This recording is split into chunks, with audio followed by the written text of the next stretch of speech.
Grabe oh, nakikipaghabulan talaga kami. Itsa kong itsa. Kanina, pinasecure ko na. Hindi kinaya. Pa, ibigay mo yung mga sako. Dali, doon muna agad. Abang. Pa, dito na ang sako. Ayun.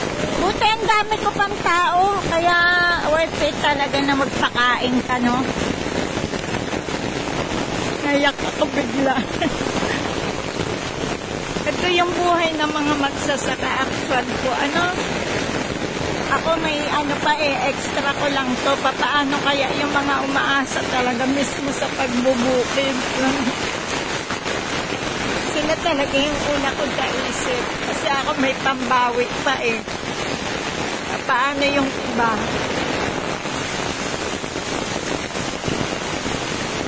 Bigla talaga yung lakas ng ulan. Grabe.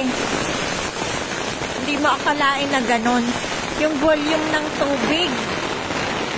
Parang ano,